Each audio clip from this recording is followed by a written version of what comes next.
Então, boa noite a todos, sejam todos muito bem-vindos à nossa casa.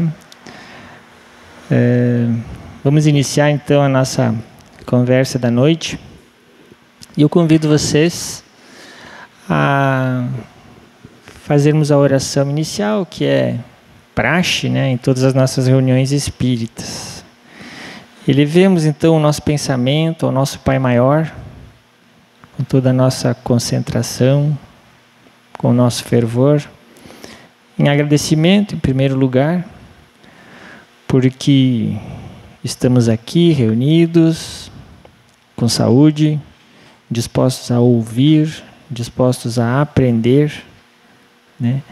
Que essas lições dessa noite possam nos ser úteis nessa caminhada que temos aqui na Terra. Que possamos então nessa noite bem ouvir, bem compreender e levar para nossa casa, nosso trabalho, nossa vida diária, essas lições que a doutrina espírita, que o Evangelho de Jesus nos traz. Que possamos então ter uma boa reunião produtiva, em paz e harmonia. Que assim seja. Então, para a noite de hoje, foi escolhido esse tema. Eu disse que eu escolhi esse tema, né? Que é, aqui muito foi dado, muito será cobrado, muito será pedido. Na verdade, o ensinamento de Jesus que está em algumas passagens do Mestre, né? E ele fica melhor compreendido quando conhecemos alguma coisa da doutrina espírita, né? Quando temos um conhecimento, um entendimento da vida maior. Quando compreendemos que a nossa vida real é a vida do Espírito e que essa passagem que estamos tendo aqui na Terra é uma pequena fração dessa vida maior, né? Que é a vida do Espírito imortal. Então o próprio Jesus, nos seus ensinamentos, dizia... ouçam quem tem ouvidos para ouvir, vejam quem tem olhos para ver, e ficava dificultado o entendimento, né? Porque todos temos ouvidos e todos temos olhos, né, para ver. Mas, na verdade, o conhecimento que a doutrina espírita nos traz agora, né, a partir do século XVIII, XIX, é que faz com que a gente compreenda melhor aqueles ensinamentos, né? E eu vou iniciar a nossa conversa dessa noite com uma passagem do livro Nosso Lar, né, do filme. Alguém aqui não conhece nem o livro, nem o filme? Erga a mão. Muito bem. Então, nesse livro, que é o maior best-seller espírita, né, de todos os tempos, né? Foi o mais vendido, foi o mais lido. O livro, o filme, foi o filme com maior investimento econômico de todos os tempos, né? Na história do cinema brasileiro, né? Graças a uma herança que um simpatizante espírita deixou para o Lar de Cristo, e as pessoas que dirigiam lá aquela casa espírita no Rio de Janeiro resolveram investir esse dinheiro na divulgação do espiritismo, né? E conta a história de um médico que desperdiçou as bênçãos que Deus havia lhe dado nessa pequena passagem aqui na Terra. Ele não tinha esse entendimento da vida maior, que é a vida do Espírito, e teve que passar por muitas dificuldades, né? Nesse trecho do livro, que é no capítulo 5, ali uma passagem do filme, né, com os atores, um jovem entra naquele quarto onde tem vários doentes espirituais sendo atendidos logo depois de serem recolhidos, no caso do André Luiz, do umbral, porque ele havia perdido a oportunidade, né, de fazer o bem, né, e se encontrava no umbral já há 8 anos. Então, logo depois de ele ser recolhido lá do umbral, esse jovem chega até o quarto, onde o André Luiz está ali acomodado, e pergunta: quem é o tutelado, né, do ministro Clarencio? Aí o André Luiz ergue a mão, né, e diz que era ele. Aí o Lísias, muito simpático, né, ele se apresenta: meu nome é Lísias, eu sou trabalhador aqui desse hospital e vou cuidar de você enquanto você precisar de cuidados médicos, né? Aí o André Luiz, com a vaidade que ele era normal, pergunta se ele era enfermeiro, né? Aí o Lísias diz assim: sou visitador de serviços de saúde, e nessa qualidade não só cooperam com a enfermagem, como também assinalo necessidades de socorro ou providências que se refiram a enfermos recém-chegados, né? O André Luiz ficou surpreso com as palavras do Lísias, né? E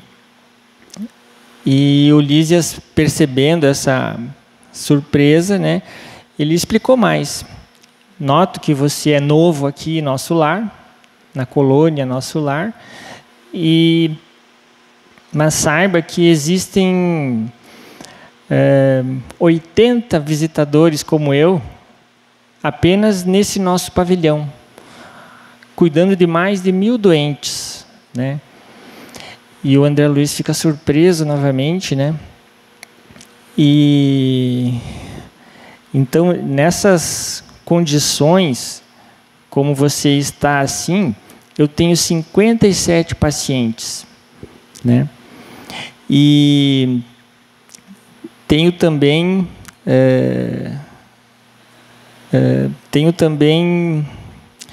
deixa eu ver aqui onde é que está a minha historinha, na minha cola aqui.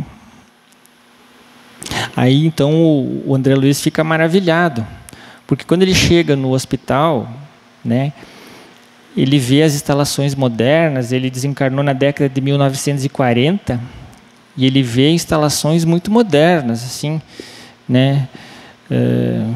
Ele fica bem impressionado, né?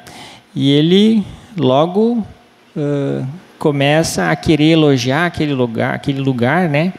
E o Lísias, percebendo que ele ia descambar para o elogio, né, já assume uma postura de atendimento e começa a examinar o paciente, né? E o André Luiz, ele desencarna por câncer no estômago, como estão vendo ali na barriga dele, né? Então ele começa a observar ali aquela região dos intestinos, né? E comenta com o André Luiz, né, que os intestinos deles apresentam lesões sérias com os vestígios do câncer e que o fígado está muito danificado e que os rins apresentam sinais claros de esgotamento precoce, né? E sorrindo, bondoso, ele olha para o André Luiz, né, e diz assim: e você sabe o que significa isso, meu irmão? O André Luiz, baixando a cabeça, porque ele havia recebido no dia anterior o diagnóstico do médico, né, dizendo: sim, eu sei que tudo isso que eu estou passando aqui foi culpa minha, né? O Lísias, muito perspicaz, percebe já a tristeza do paciente e já vai dizendo: mas não se preocupe, né? Eu sou responsável por 80 pacientes como você, e 57, então, tem essas condições semelhantes às suas, mas existem outros piores, que são aqueles mutilados. Você já ouviu falar? O André Luiz disse: não. Pois é.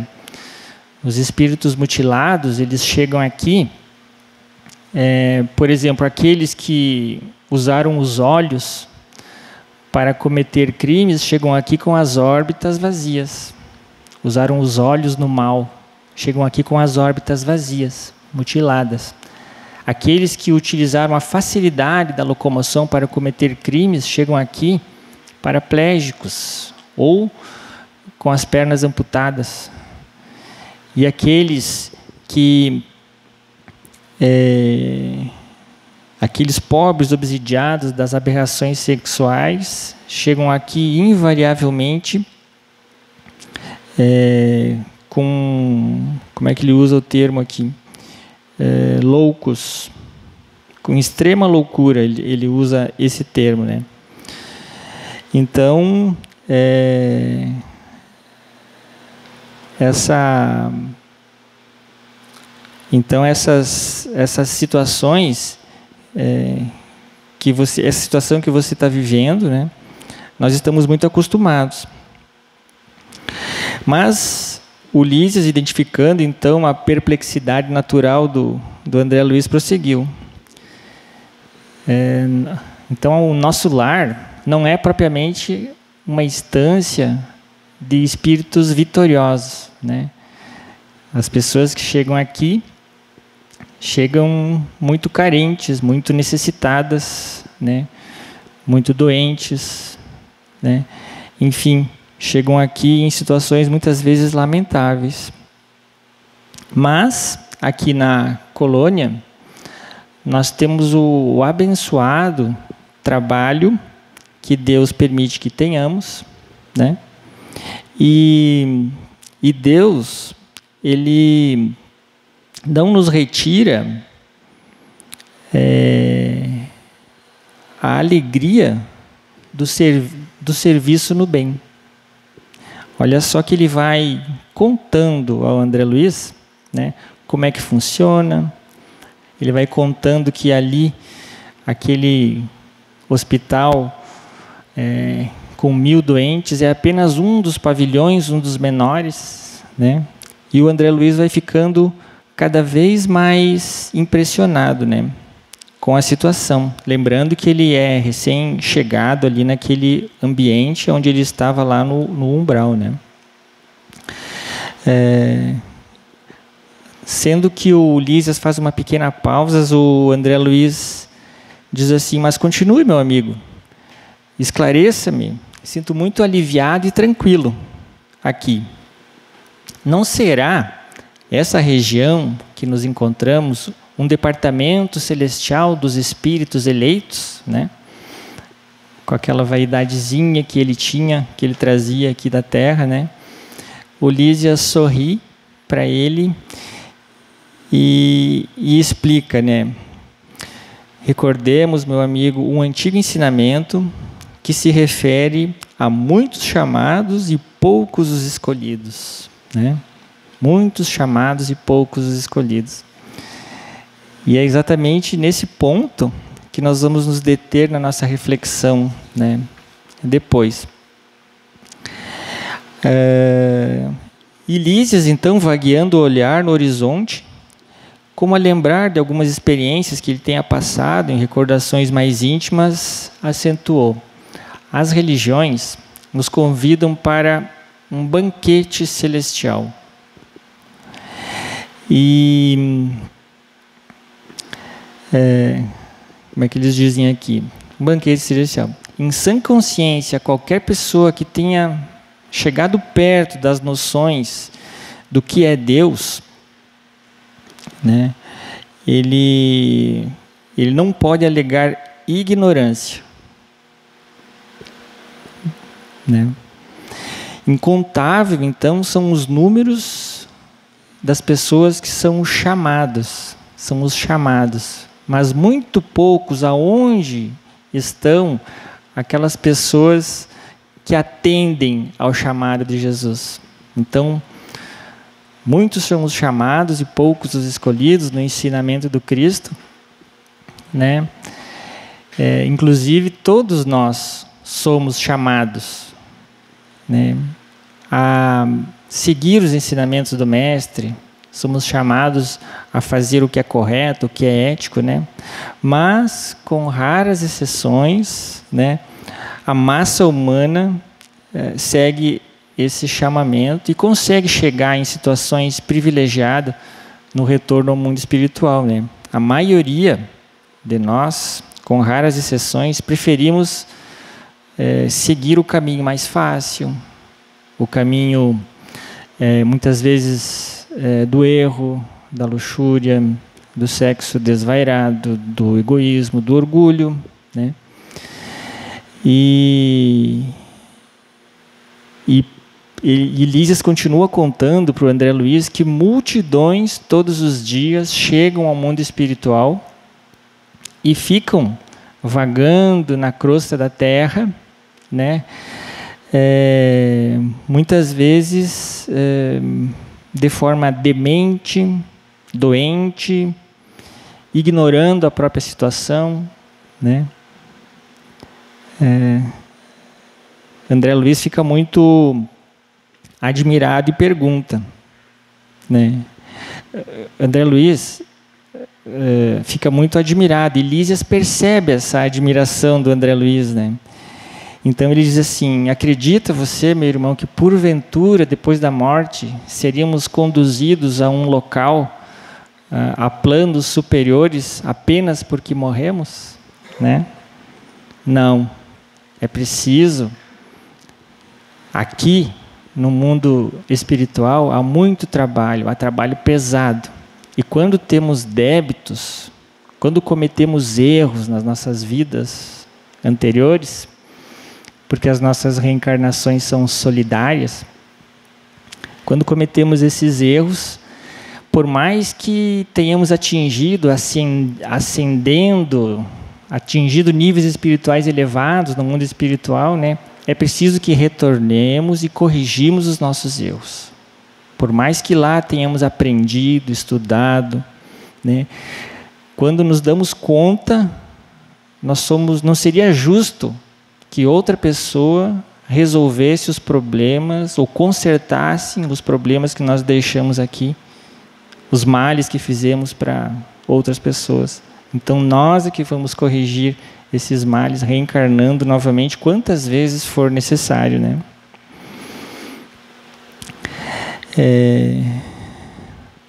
Por isso que é o caso dos muitos chamados, meu caro, diz o Lísias, né?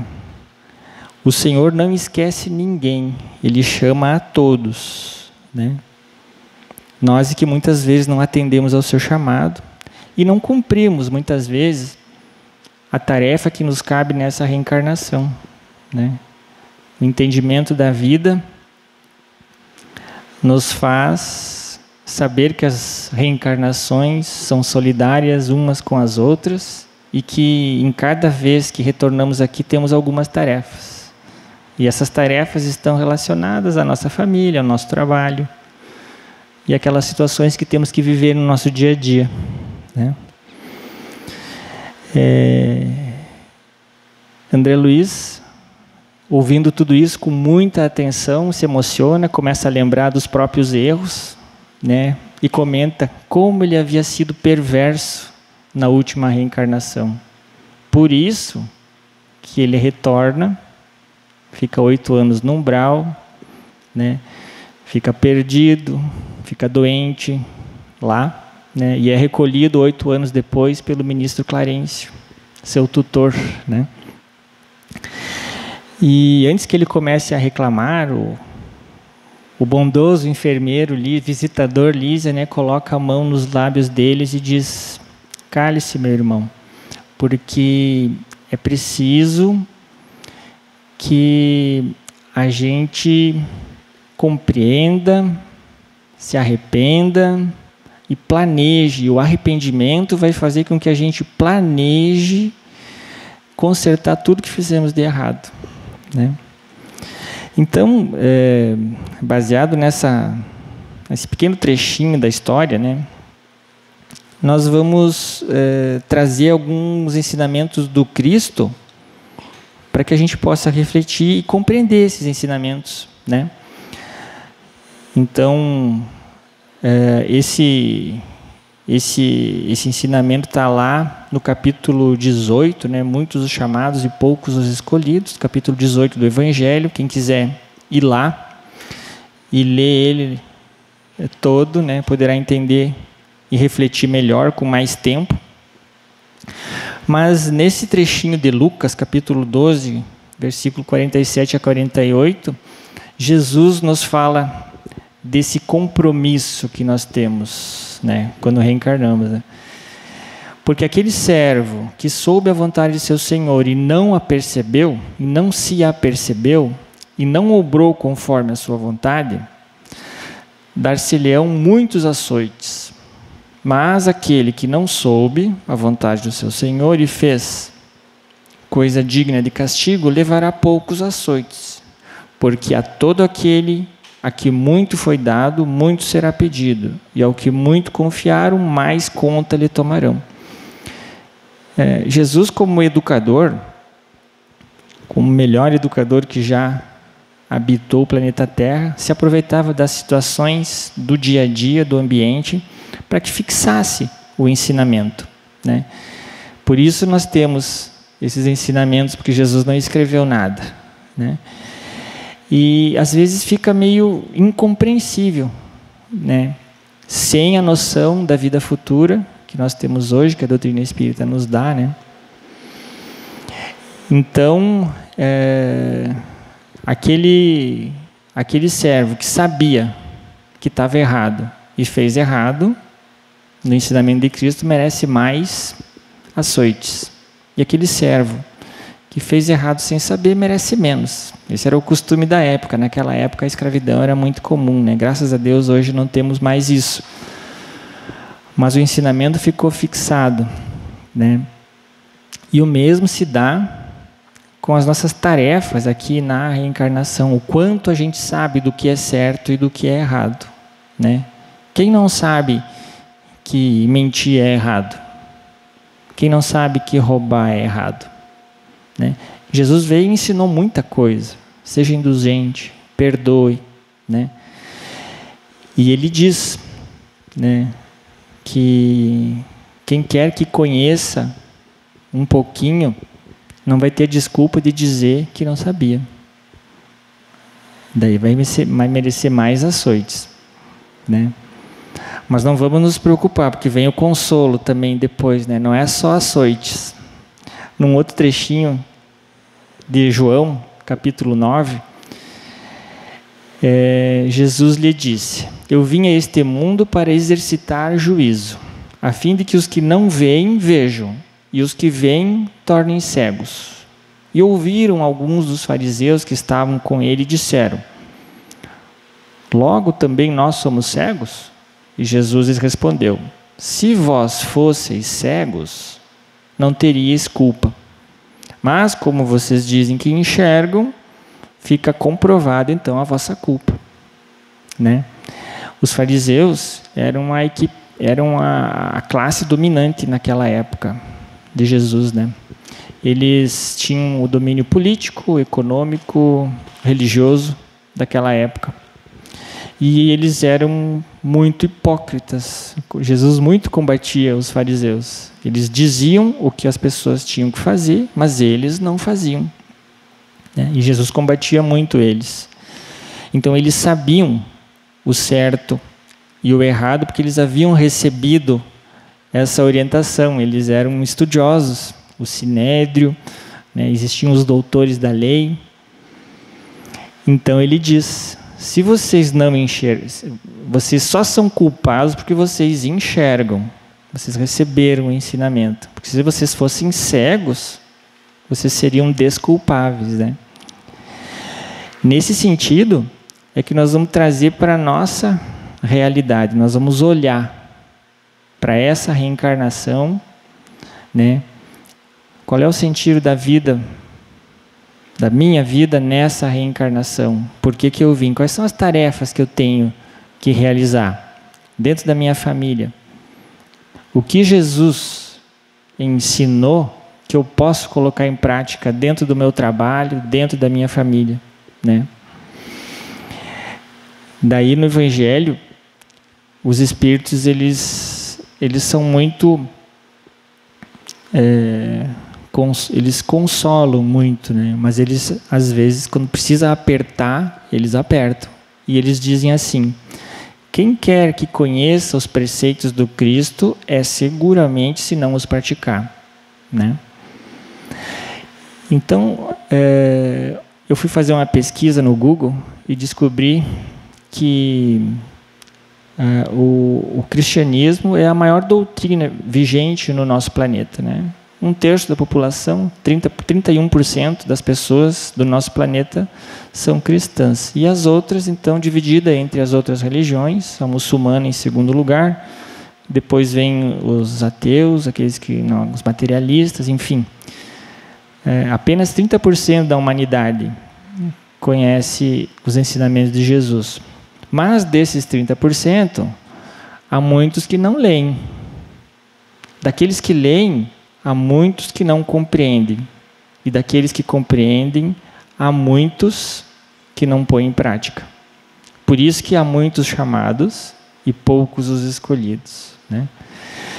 Nós, de posse dessas informações, de que as encarnações são solidárias, que nós temos tarefas a cumprir nessa reencarnação, na família, na sociedade, né? Nós podemos, de posse do conhecimento, dos ensinamentos que Jesus trouxe sobre o perdão, sobre o amor ao próximo, sobre a indulgência, nós podemos sim colocar em prática, em primeiro lugar, na nossa família, em segundo lugar, no nosso trabalho e na sociedade. E assim nós vamos trilhando esse caminho do aperfeiçoamento, né? E um dia seremos pessoas melhores, né? Daí ali no Evangelho ele diz: aquele, pois, que não põe em prática para se melhorar e que admira apenas como interessante e curioso esses ensinamentos do Cristo, né, sem que o seu coração seja tocado, aquele que não se faz menos fútil, nem menos orgulhoso, nem menos egoísta, nem menos apegados aos bens materiais, nem melhores para com o seu próximo, é tanto mais culpado quanto teve maior facilidade para conhecer essa verdade.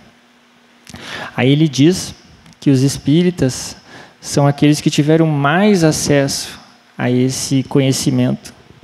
Então, a vida mais difícil, com certeza, é para os espíritas. Nós precisamos nos esforçar mais, porque nós recebemos mais conhecimento, né? E aqueles médiuns que muitas vezes escrevem a própria sentença, né?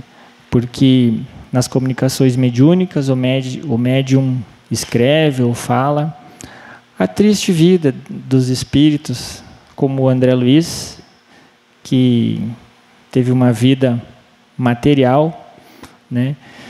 Não dedicou o necessário para o seu espiritual e acabou retornando naquelas condições lamentáveis, né, para o mundo espiritual. De posse dessas informações, que um dia retornaremos para a nossa vida espiritual e vamos fazer um balanço de quais as tarefas que nós tínhamos e que realizamos, quais as tarefas que nós tínhamos e deixamos para depois, né, e quanto nos comprometemos, né, com a vida aqui. Aí nós vamos muitas vezes se arrepender de deixar a oportunidade passar, de deixar o cavalo passar encilhado, né? Aí tem esse outro ensinamento que está junto nesse mesmo item, né? Ao que tem se lhe dará. Então, aquele que compreende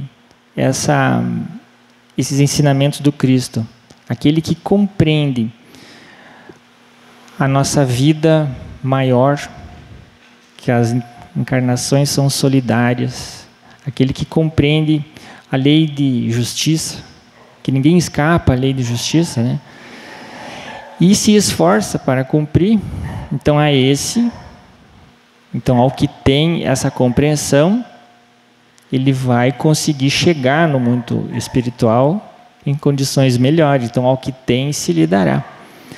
Esse trecho de Mateus, que eu quero ler para vocês, ele fica quase difícil de compreender sem esse conhecimento que a doutrina espírita nos traz, né? Então, assim diz a parábola. E chegando-se a ele, os discípulos lhe disseram: por qual razão lhes fala por parábolas?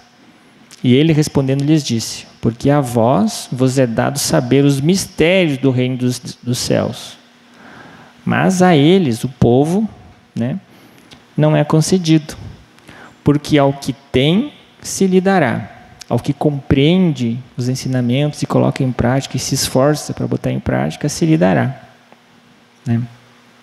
E terá em abundância. Mas ao que não tem, até o que tem lhe será tirado. Aquele que teve, né, a oportunidade da reencarnação, teve um planejamento reencarnatório, teve o dom, como o nosso amigo André Luiz, né, nosso exemplo, teve o dom da sabedoria, da medicina, veio e não colocou em prática, não usou para o bem. Quando o retorno foi, o que aconteceu com ele? Ele foi tirado, né? Claro que Deus é um Pai bondoso e misericordioso e não quer o mal de nenhum filho. Mas o Pai zeloso dá o puxão de orelha, dá o ensinamento necessário para o seu filho. E é assim que Deus age conosco, né? Foi preciso que o André Luiz passasse 8 anos no mundo espiritual, no umbral, né? Foi preciso que ele sofresse, chegasse ao fundo do poço para ser resgatado, auxiliado e curado. E depois ele veio a ser um dos trabalhadores mais ativos, né, da colônia Nosso Lar. Continuando ali a parábola do Cristo. Por isso é que eu lhes falo em parábolas, porque eles, o povo daquela época, vendo não veem, ouvindo não ouvem, nem entendem, de sorte que neles se cumpre a profecia de Isaías que diz: só ouvireis com os ouvidos e não entendereis, e vereis com os olhos e não vereis, né? Naquela época, o povo não estava preparado para esse conhecimento que é a reencarnação, né, como nós temos hoje. Então, Jesus, que planejou vir naquela época e deixar os ensinamentos valendo até hoje, né, ele já deixou o ensinamento. E agora nós temos a chave para compreender todos esses ensinamentos. E essa chave vai fazer com que a gente consiga retornar, então, ao mundo espiritual em melhores condições que esse nosso irmão do exemplo, né? Ainda tem um outro trechinho de Marcos que diz assim: também lhes dizia Jesus: atendei ao que ides ouvir agora. Escutem bem. Com a medida com que medirdes aos demais, vos medirão a vós. E ainda se vos acrescentará. Porque ao que tem, ao que já tem, dar-se-lhe-á. E ao que não tem, ainda o que tem se lhe tirará. Então, nós temos a ideia de que... Nós sempre tivemos essa ideia. E o medo da morte, porque cometemos erros durante as nossas reencarnações todas, até aqui. Por isso as pessoas têm medo da morte, porque vão encontrar lá um juiz, ou pensam que vão encontrar lá um Deus vingador, um Deus perverso, um Deus que cobra, um Deus que... ou o diabo com a forca na mão para nos espetar, né? Mas na verdade não é isso, né? Quando retornarmos ao mundo espiritual, nós vamos encontrar o quê? A nossa consciência. Nós vamos encontrar as nossas memórias. Nós vamos chegar lá e vamos ver que nós participamos do planejamento para essa vida, né? e que escolhemos a família que eu ia vir, os filhos que eu ia ter, a esposa, os pais, escolhemos a profissão, escolhemos a cidade, escolhemos as provas, as dificuldades que iríamos passar, participamos, aceitamos de tudo isso. Então, quando eu chegar lá de volta e ver que eu aceitei, cheguei aqui e me revoltei contra, né? Então vai ser um choque muito grande, não vai ter um juiz que vai me medir, né? Quem vai me medir vai ser eu mesmo, a minha consciência. Então, por isso que ele diz, ficai atento, ouçam bem o que eu vou dizer agora. Com a medida com que vocês vão medir os outros, serão medidos. Mas não por Deus ou pelo diabo, ou quem quer que seja. Pela nossa consciência, que vai lembrar do planejamento e que vai lembrar que perdemos a oportunidade de fazer o bem. Deixamos de ouvir o chamado que Deus nos faz a cada vez que reencarnamos, né? Então vale a gente olhar para dentro mesmo, que é o que a doutrina espírita nos diz. Olhemos para dentro de nós para descobrir quais as nossas tarefas, né? Qual o chamado que Deus está fazendo para mim e que esforços eu tenho que fazer para isso. O André Luiz pergunta para o Lísias, mas não é aqui um departamento celestial dos eleitos, né? E o Lísias ri e diz para ele, não, aqui tem muito trabalho. Eu cuido de 80 doentes, né? E mais as outras tarefas todas que ele tinha, né? Então, nada que a gente pode conseguir de bom para nós mesmos é sem esforço. Que essa mensagem, então, a gente possa levar para nossas casas, né? Que chamado é que a divindade nos faz e quais esforços eu tenho empenhado para ouvir o chamado de Deus, né? Porque ninguém vai poder alegar que não sabia o que era certo e o que era errado. Todos nós sabemos o que é certo e o que é errado, né? As religiões nos auxiliam, né? O Lísias conta para o André que as religiões todas da face da Terra nos convidam para o banquete celestial. Como assim? Eles dão todas as dicas do que a gente tem que fazer aqui para não errar, mas a gente não ouve, né? A gente faz do nosso jeito. Então vamos olhar para dentro de nós e vamos pesquisar, perquirir, como é um termo muito utilizado pelo Divaldo, vamos pesquisar qual é a nossa tarefa, qual a nossa função, qual o nosso chamado, né? Nesse momento eu convido a todos novamente a elevar o pensamento a Deus, a Jesus, em oração, os médiuns a se posicionarem. Vamos concentrar nesse momento o nosso pensamento no pedido a Deus.